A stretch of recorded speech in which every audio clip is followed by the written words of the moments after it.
the people with the video. We just got a little clip going up here. You got audio, then it'll be a little dead air, but I'll try to edit it out. I like this play right here. There you go. Beautiful. Nice. All right. I'd like to welcome to the Victory Formation podcast, a 2020 undrafted free agent out of Duquesne University, Reid Harrison Ducros.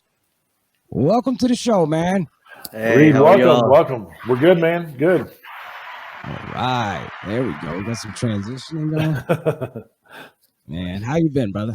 I'm doing good. You know, just trying to, with everything going on, just trying to continue to better myself each and every day. So blessed to not have gotten any COVID scares or anything. So doing good. Yes.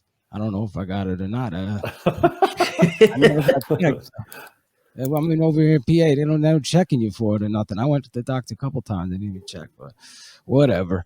So, we know you, had pretty good college career there. And coming out of, first you started at Boise State and then you wound up transferring over to Duquesne.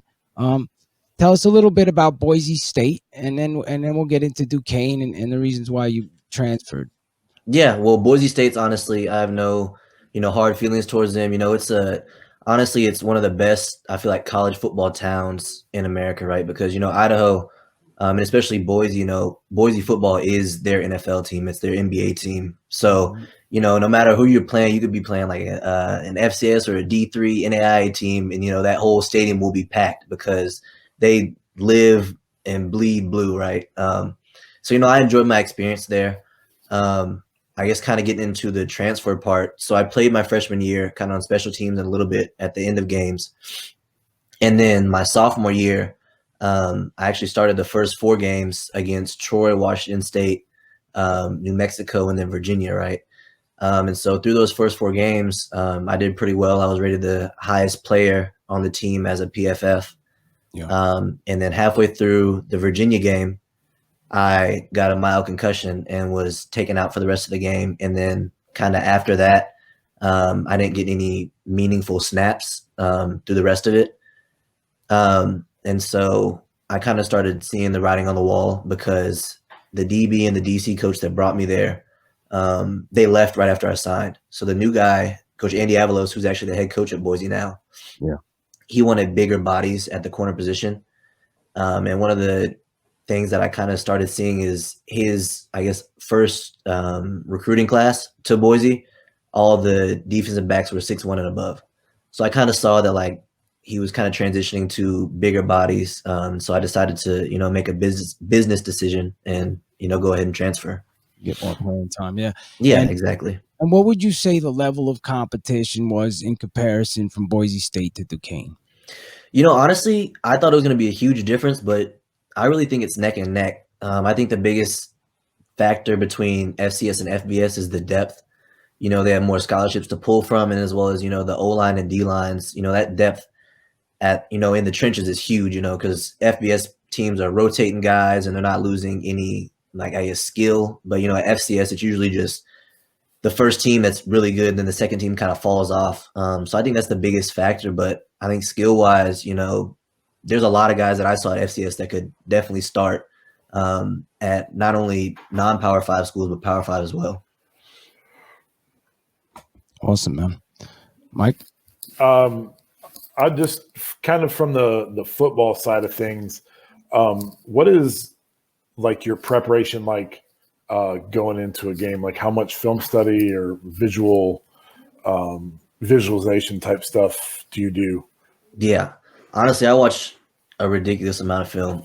If I'm not at practice or I'm not in class, or I guess we're in class, I'd be watching film. I'd always be thinking about, looking at the plays because growing up, I've been blessed to have a lot of, ex college and pro players around the DFW area. And they kind of told me the benefits of having film, right? So it kind of makes the game within a game.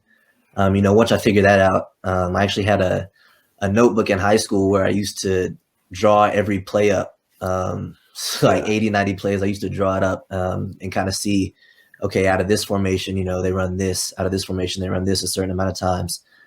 So I'd probably say I really don't know like a number, but it was definitely a lot of time. Whenever I had free time, I was really watching film. Right. And you have it on your, are you able to watch it on your phone? Yes. That's what I'm a high school coach, and that's what I keep trying to tell my kids. Because when I played, it was just the reel, or the VCR. So that's the only time we could watch film. Yeah. But it's so much easier because we have it downloaded and on Huddle before practice is even over. And it's like they could go home right then and there and watch film. And so I just, that film, we try and teach our guys that film is pretty important. Yeah. Who would you say is your motivation to play or keep you focused? Do you have somebody that is kind of your motivation to stay focused and get to the next level? Yeah. Well, one, obviously I just love the game. And then two, I guess going to college and then going to actually now trying to play professionally in the NFL, CFL, whatever. Going into college, I didn't want my parents to pay for anything. My dad's from the inner city of New Orleans. My mom's from the inner city of Houston. So to give me the life that they gave me is remarkable. And, when I turned 18, I wanted to be off their payroll. Right. And so going into this next transition, I not only want to be off their payroll, but I want to give them the life that I feel like they deserve and what they've worked for. So that's kind of my biggest factor that really pushes me every day is because, going through what they did and making it to where they are, statistically, they really shouldn't have made it to where they are. And so it kind of gives me like the extra like boost of, confidence and knowing like, I can get through this because, they did it. So this is kind of easy. You know what I mean? Right. Yeah. Right. Yeah. That's a great answer, man. Absolutely. And last year coming out, you went undrafted. I mean, a lot of us thought you were going probably maybe 5th, 6th round or something. Mm-hmm. There were a lot of defensive backs and an awful tough year to really evaluate things, obviously. So did you feel like you were going to get drafted? Were there any teams that were in contact with you at that time? Yeah, I did. So after the College Gridiron Showcase I did last year, the Jaguars contacted my agent, said they were going to be watching me for Pro Day. Well, and then Pro Day got canceled. Yeah. And then when the NFL Regional Combine that I got invited to got canceled too. But still going into it, I still had hopes of getting drafted. The Colts sent me a couple emails back and forth, as well as the Ravens contacted my agent too about finding free agents. But, coming out of a small school, I think that Pro Day was really a huge thing for me going into it. So. And you just recently did the National Combine, right? Yes. And how did that go? Oh, it went really well. I felt like I tested really well. My L drill, I was looking it up yesterday. My L drill was a 6.7, so everything was laser. So from the hand start all the way to the finish. So my L drill was a 6.7. That would have been the second fastest in the NFL Combine. And then my short shuttle was a 4.0, 4.06, and that would have been second fastest as well. Oh, that's awesome. Yeah, so I mean, I feel like the numbers are definitely there. To get to that next level is just finding somebody to see me and then get it done. So awesome, man. Why football? What is it about football that drives you, or that you want to make it professionally in football, but not like basketball or soccer? Yeah. What is it? What is it about the sport? Yeah. I love the intensity of it. I love the high pace. I love, the environment. Like there's nothing like having a packed stadium and being my favorite thing. I was talking about this morning, being at the opposing team's home stadium and then making a play and then hearing like the crowd start like booing you and stuff. That's my favorite thing. Cause it just like amps you up. Cause like it just, I don't know, just especially as a DB, right? Yes. Having a little bit of that swag, like I'm coming to show you guys that. Yeah, dude, that's awesome. Yeah. That's great. So you were just down at the CGS, the free agent thing, right? Down in Texas. How did that go? And were you able to talk to any teams? Did you get any numbers down there? Yeah, I think it went really well. Along with the testing results, I felt like I did really well in the position drills too. Cool. Talking to scouts wise, I talked to the Montreal Alouettes in the CFL, And then I also actually talked to a rugby team, the Denver Raptors. I saw his hat. I was introducing myself to people, and I saw his hat, and it looked like the Alouette sign. So I wanted to talk to him. He was like, "Yeah, no, we actually we're like, I forgot what it's called, like professional rugby, national rugby, something." Yeah. But yeah, I mean, it was different. But those are the only two people I talked to at the combine. At the combine, yeah. Mm-hmm. Yeah, well, I mean, what's some players you really model your game after that play on Sunday in the NFL? Yeah, I kind of like to, I guess, model them after people kind of my build. So, like that 5'10", 190, 195 range. So like Avante Maddox, I see you have the Eagles jersey on. And then Brent Grimes from the Dolphins when he played. So just people kind of that size that have that quickness that I can kind of emulate because, those are some of the top guys in the league and they were consistently top guys. So it's kind of seeing what they do and trying to emulate how they go against the smaller receivers, the bigger receivers, against different types of quarterbacks and offenses. If I can kind of emulate that and take notes on that, then it should be able to work for me. In my opinion, should be able to work for me just as it works for them. Well, people don't take the vertical into consideration as well. I mean, if a guy's 5'10", and what's your vertical? What's the last vertical you jumped? 34.5. I did that at the CGS. So I mean, some guys that are 6'2", they're not jumping that. So I mean, they got to take that into consideration as Exactly. well. Plus your closing speed and all that stuff, reaction time and everything. So, I see a lot of 5'10", 5'11" corners or safeties really doing well. And did you play a lot of special teams in college as well? Yes, I played everything. I was a backup holder. That's how much I was on special teams. Nice. So punt return, kick return, punt, block, all that. So I was always on the field on special teams. That's great. It's really good to be able to have multiple things that you're good at to help sell yourself. So that's good. Yeah, that was one of the biggest things Coach Schmidt at Duquesne harped on. It was, because a lot of guys, they've come through and the Steelers were looking at him and they're like, well, does he play special teams? And if he says no, then they're going to kind of go to the next guy. Because if two guys are neck and neck and somebody, is obviously has more experience at different positions. Then, the FBS guy that just does the one thing over the, FC. Yeah. You're a smaller school guy. mm-hmm. They're going to want you to do everything. They want to see everything. So, I guess, Mike, you got another question? What would you say your greatest strength is on the football field? I'd say if I had to narrow it down to one, I'd say my technique.